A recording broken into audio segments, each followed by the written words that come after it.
Welcome back to the Keys podcast. I am your host, Lillian Hernandez. You can also call me Lilly. And in this episode 81, this is actually a 5-part series leading up to the 3-year anniversary of this show, which is on December 1st. So yay for that, and thank you all for your support. This is a 5-part series, so starting from this episode for the next 5 weeks leading up to the anniversary, I'm going to be dropping content based on 5 pillars that have helped me basically run my business and be successful as an entrepreneur, as a independent transaction coordinator, real estate professional, all that good stuff, the highs, the lows, the in-betweens, and what has basically kept me in check and afloat all of these years. So definitely stay tuned, turn on your notifications, and let's get started. So the first pillar I want to get into is your why. What is your why? Why do we need a why? Why? Many of you may or may not know that I quit my 9-to-5 job of 15 years in January of 2018.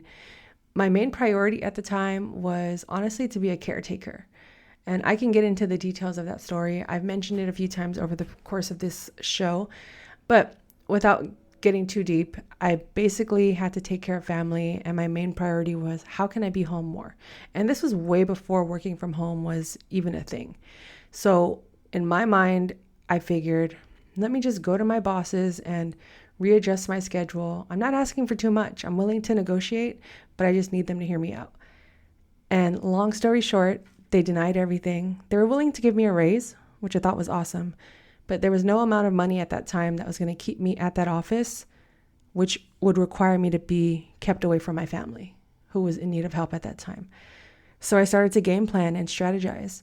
And I'll be honest, I was taking this leap of faith probably for a good 2 years prior, but I just didn't have the courage or the reason why I needed to quit. I had never done it before. This was my first real adult job that I held on to so tightly. And I realized now it was definitely my survivor job. It wasn't necessarily something I desired to do working in real estate. It wasn't something I studied in college to pursue. It just fell in my lap, a blessing, and I pursued it and didn't turn back. And it afforded me a lot of opportunities, my first car, traveling, good times on the weekends, you name it.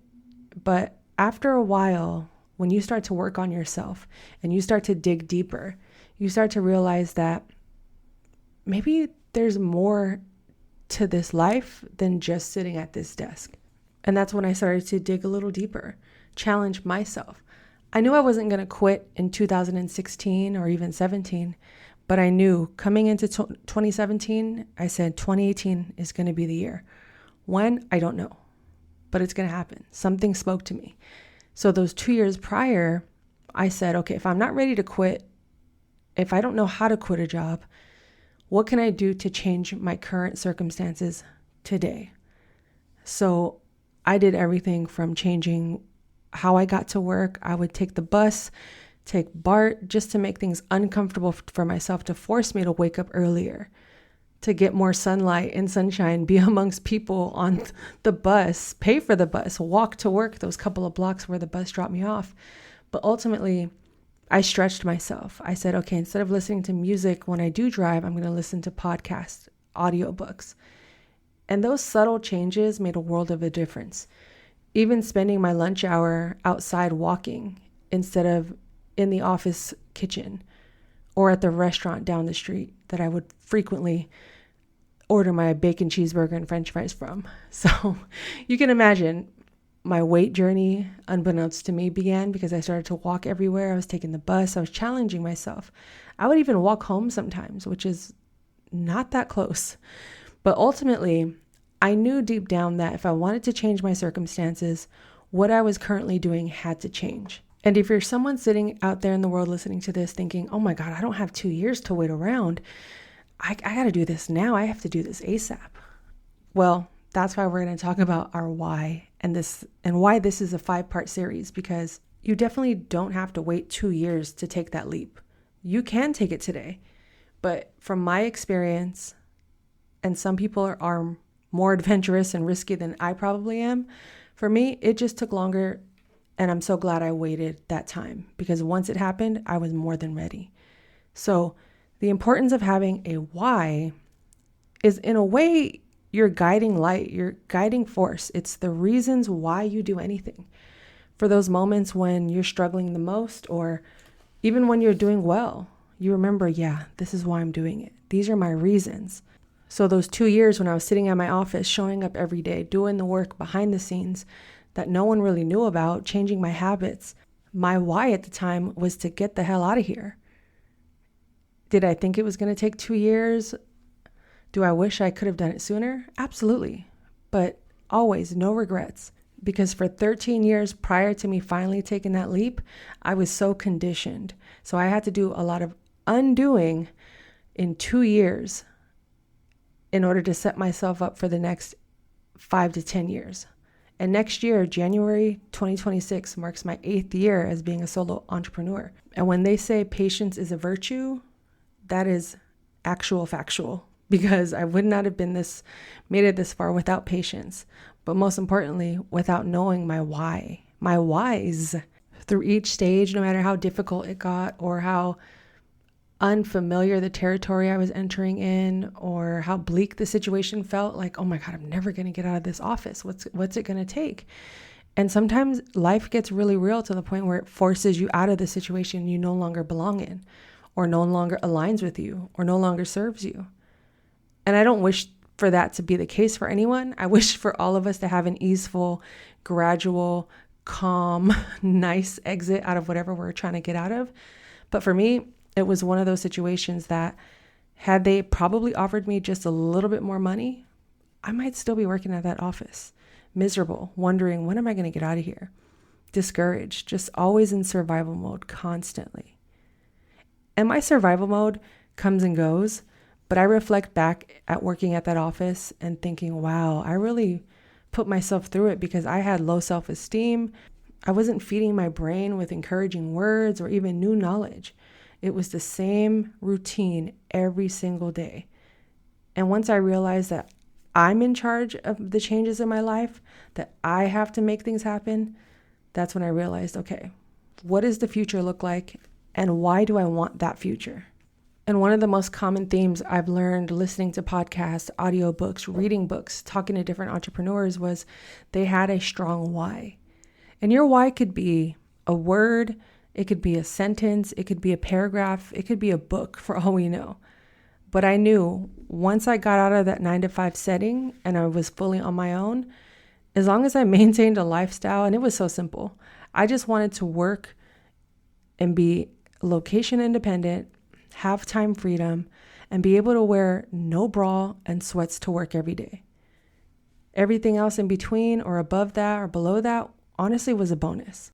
Notice how money wasn't a top priority at the time. And to this day, whenever I prioritized money, things just never worked out. I was either quickly disappointed, the money didn't come in as quickly as I needed it to, hence the disappointment, or I just wasn't happy with the outcome. When I thought the money was going to bring happiness or joy or the peace of mind that I'd prayed for and yearned for, when in actuality, it didn't. But that doesn't take away from the fact that money is important. But my view of money, my reason, my whys were never really attached to money. It was always attached to an outcome that was within me, for others, how I envisioned a world that I wanted to live in. And the money would just be a tool that I used to get there, and working backwards. And there were seasons where I was in debt, out of debt, back in debt.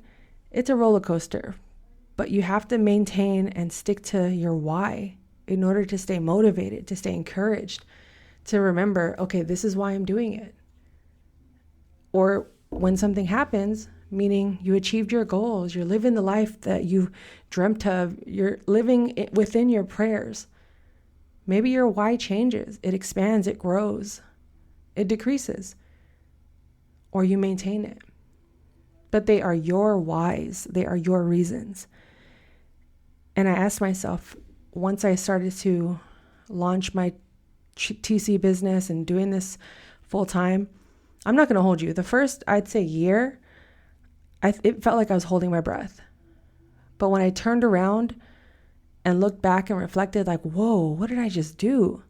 I realized everything I had worked for, said I was going to do, and why I was doing it was happening. To be closer to family, to work from home, to not have to wear a bra and listen to music while I worked without someone telling me, turn it down, or you're interrupting the office, or we don't like your shoes. Why aren't you wearing heels? So I looked back and realized, wow, if I didn't have those reasons, those goals, and my why as my solid foundation, I don't know where I would be. And as I mentioned before, there will be seasons for certain whys. And as you evolve, as you grow, or maybe you find yourself complacent or stagnant, go listen to episode 80. I talk about complacency. You will have to revise your why. You will have to revisit it and challenge yourself and dig really deep. Why do you want to start a business? Why do you want to quit your 9-to-5 and get into the real estate business? I'm not saying any of this to discourage you. I'm saying that if you're willing to put in the work now to challenge yourself, to ask the deep questions, as well as answer the deep questions, it's going to set you up for a life of your dreams. Will it be perfect? No, nothing's perfect. No one is perfect. We all still have flaws and mess up. But when you have a solid why, that's going to be your checking point, your reminder. Am I still aligned with my why? Am I still doing this job, this business, this traveling, whatever it is that you envision for yourself? Is it still in alignment with my why?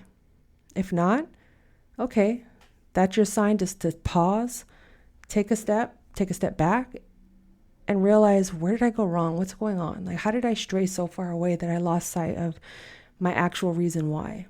And if you're on the other side of that coin, maybe you're doing well. Everything is succeeding. Everything is going just the way you envisioned. Keep the why or deepen the why. Either way, your why is going to be, like I said, a foundation, much like the foundation of a home. You need something strong and firm to stand on. You know, that saying, stand on business. Yeah, your why is what's going to keep you sturdy. Because there are many times where I've cried, where I've yelled, where I've been sad, depressed, discouraged, wanting to quit. But I knew deep down my why was, no, we're going to make this work. This is the lifestyle I pray for, I ask for. This is just a hiccup in the road. This is just a detour. What is delayed is not denied. So I can't hold on to my perfect vision. But what I can hold on to is why I do anything. And you will be so fascinated by how much you get to know yourself, how much of the old you was still trying to creep its way into your new lifestyle. We thank our old selves, we're grateful, but we have to evolve individually, collectively. And if you know why you're doing anything, it's going to keep you laser focused. You're going to stay on track. And you're going to get to wherever you need to go a lot sooner than later. So think about, what are your whys, or what is your why? Whatever you're currently doing in this lifetime, are you still in alignment with that why? Or maybe you've never had a reason or a why to do anything and you want to create one. Give yourself some time. Like I said, it could be a word, it could be names, it could be a statement, a sentence, paragraphs, a book. It's up to you. That's the beauty of this whole exercise, is you are designing your life the way that you see fit for yourself and your future. And of course, those around you. And for me personally, my why has evolved. If anything, these last couple of years being the most difficult for me financially, mentally, emotionally, it was my why that kept me up. It was my why that kept me going. It was my why that forced me to show up even when I didn't feel like it. Because if I relied on my feelings to dictate my life and my day, I'd be broke, homeless, alone, annoying, just insufferable, a terrible person to be around, because I'll never be in the mood to do anything. But when I remember why I'm doing certain things or why I'm running this business the way I'm running it, slow progress is better than no progress. And when I look at my why, and keep your why somewhere where you could see it. If it's a vision board, photos, a collage, whatever the case, make multiple copies if you have to. I have it on my cork board. I have it on my phone. I have it written down for my notes for this episode. You want to keep it as close to your heart as possible. You don't have to read it every single day. But in those moments of celebration, in those moments where you feel down and out and you don't feel like continuing, go back to your why. And I hope and pray that it snaps you out of it and gets you back on track where you need to be. So I hope you enjoyed this episode. Like I said, this is part 1 of 5 leading to the 3-year anniversary. And I'm sharing 5 pillars that have helped me throughout my business as I also approach 8 years of being a solopreneur in this real estate industry, because I truly believe in community over competition. Sharing is caring. And there are no gatekeepers here, which is why I'm giving you the keys each and every week. So come back next week for the next pillar. But for now, think about your why, write it down. If you feel like publicly sharing it, let me know. Reach out to me. You can follow me on social media. I'm heavy on YouTube and TikTok. Everything's still under the name Transaction Care. I'm working on the keys, branding, and all that good stuff. So be patient with me. But for now, everything still lives under my Transaction Care brand name, which is Instagram, Facebook, LinkedIn, TikTok, YouTube. So go add me, follow me, subscribe, do all that good stuff. Please also consider joining the community. That's what it's called, TC, aka the community, which lives on Patreon, as well as signing up for my weekly newsletter, The Checklist. And you can join and learn about all of that on my website, lillianhernandez.com. And if you want to learn more about my services, it all lives there on that website, as well as old episodes of the Keys podcast and transaction coordinator specific content as well. I also offer one-on-one coaching. So if you want to work with me directly, just schedule a free discovery call and we can see if we're a fit and move from there. If you want to go over setting up your business based on these 5 pillars or one of the 5 or a couple of the 5, I'm here to help. I'm a resource and I want to see us all win. And if we can do that together, it's even better. So thank you again for listening to another episode of the Keys podcast. This is episode 81. 82 is loading. Stay tuned. My name is Lillian Hernandez, but you can call me Lily. And this is the Keys podcast.